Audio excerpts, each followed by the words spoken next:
Begitu loh. Mau dialog gimana kalau Bahar itu punya kuping, punya akal, banyak orang nggak suka. Loh, ada NU dukung dia. Apa NU itu goblok? Habib Gores dukung dia. Apa Habib Gores goblok? Kalau dia punya telinga yang baik, hatinya bersih, dia berhenti. Nggak harus dialog dong. Saya nggak sanggup nih menanggapi bahasa Habib Zain yang kasar begini. Loh, kok kasar gimana? Anda kan membela Bahar. Anda memperalat Habib. Anda mau jual Habib. Sudahlah. Anda nggak mesti lidah, saya tahu.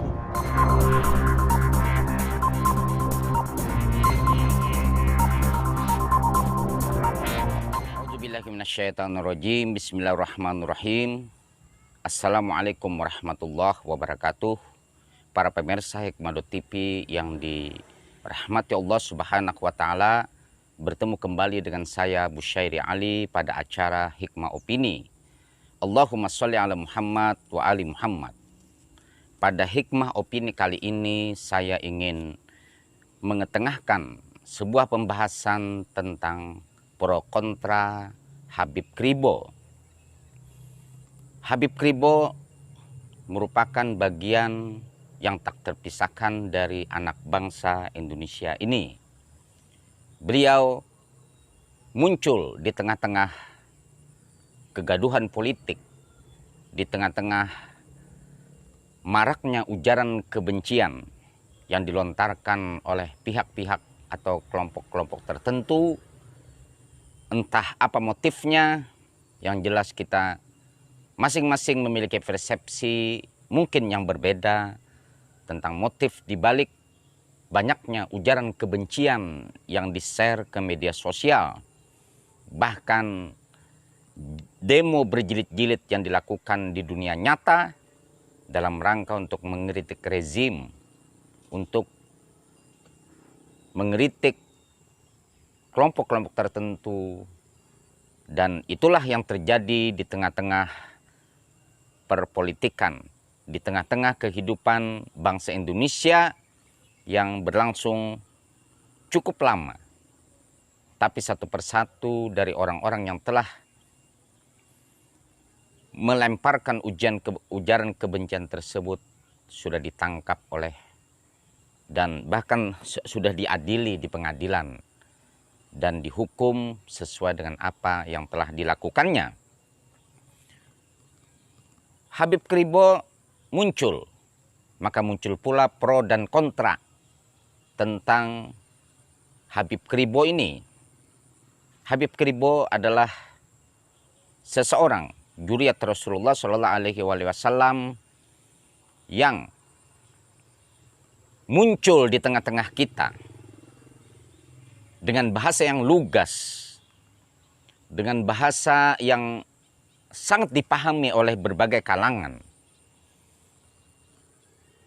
Banyak yang menyukainya, pun juga banyak yang tidak menyukainya. Pro kontra pasti terjadi. Ada aksi, ada reaksi. Semua yang dilakukan oleh kita, siapapun dia, maka akan melahirkan sebuah pro dan kontra. Ada yang menyukai dan ada yang tidak menyukai, membencinya. Maka juga muncullah konten-konten memprotes Habib Kribo, dan tak jarang dari konten-konten tersebut menuduh bahwa Habib Kribo adalah menganut aliran tertentu yang dikatakan berbahaya, yang sesat. Saudara-saudaraku sekalian, saya ingin menyampaikan sedikit bahwa bagi orang-orang yang mencintai negeri ini, bagi orang-orang yang tidak suka terhadap ujaran kebencian yang dilakukan oleh orang tertentu atau kelompok tertentu, maka kehadiran Habib Kribo ini adalah sebuah anugerah, di mana dengan bahasa yang lugas Habib Kribo mengkritik, memaparkan dengan bahasa yang sangat lugas, yang sangat dipahami oleh semua orang, bahwa orang-orang tertentu yang selalu mengumbar ujaran kebencian adalah orang-orang yang ingin membuat gaduh bangsa ini, yang ingin membuat persatuan bangsa Indonesia ini tercabik-cabik, yang ingin membuat bangsa Indonesia ini terjadi chaos. Itulah yang saya lihat dari beberapa konten-konten yang disampaikan oleh Habib Kribo. Namun bagi orang-orang yang kontra terhadap Habib Kribo atau yang tidak menyukai Habib Kribo, kita akan melihat rekam jejaknya. Konten-konten yang disampaikannya pun, orang yang tidak suka terhadap Habib Kribo ini, dia sungguh berafiliasi dengan kelompok-kelompok yang memang mengumbar ujaran kebencian. Memang Habib Kribo dan dia juga yang menyatakannya, dia bukan seorang ulama, dia bukan seorang yang ahli agama, dia adalah rakyat biasa. Dia adalah zuriyah Rasulullah Shallallahu Alaihi Wasallam yang tidak ingin zuriyah Rasulullah Shallallahu Alaihi Wasallam tercoreng dari beberapa orang oknum yang mengklaim dirinya sebagai zuriyah Nabi Shallallahu Alaihi Wasallam. Zuriyah Nabi Shallallahu Alaihi Wasallam tidak dipungkiri oleh mayoritas umat Islam. Mereka mengalir darah secara biologis. Di dalam diri mereka darah Rasulullah Shallallahu Alaihi Wasallam. Namun melihat dari pernyataan Habib Kribo ini bahwa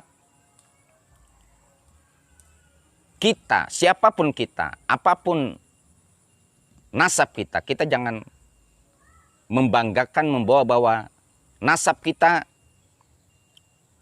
Tetapi Habib-Habib dahulu, apa yang dikatakan oleh Habib Kribo, bahwa Habib-Habib dahulu itu sangat luar biasa, memberikan teladan, memberikan manfaat terhadap masyarakat, apapun sukunya, apapun bangsanya, semuanya diberikan. Dan dakwah yang dilakukan oleh para habaib terdahulu betul-betul membela bangsa Indonesia ini. Saya menangkap bahwa kita semua sebagai anak bangsa yang diikat dengan konstitusi, apapun agama kita, suku kita, ras kita, maka kita bagian dari warga negara Kesatuan Republik Indonesia yang tak terpisahkan. Tidak boleh kita mencabik-cabik kesatuan negara kita, kesatuan bangsa kita. Dan kita pun juga tidak diperbolehkan untuk mendiskreditkan suku tertentu, agama tertentu, karena halnya demikian itu sangat bertentangan dengan falsafah agama, falsafah bangsa, falsafah kemanusiaan, bahkan seluruh pandangan melarang kita, dan kita tidak diperbolehkan melakukan hal-hal yang demikian itu. Habib Kribo adalah bagian anak bangsa yang resah terhadap maraknya ujaran-ujaran kebencian dilakukan oleh kelompok tertentu atau orang-orang tertentu yang afiliasinya tentu ini sangat berbahaya terhadap eksistensi negara Kesatuan Republik Indonesia. Mudah-mudahan kita semua mengakhiri segala bentuk-bentuk ujaran kebencian yang banyak dilakukan di media sosial, saling lapor dan sebagainya. Kita hendaklah membuat pernyataan, konten-konten yang memberikan manfaat, memberikan edukasi kepada masyarakat. Salam buat saya bagi Habib Zain Al-Assegaf atau yang dikenal dengan Habib Kribo.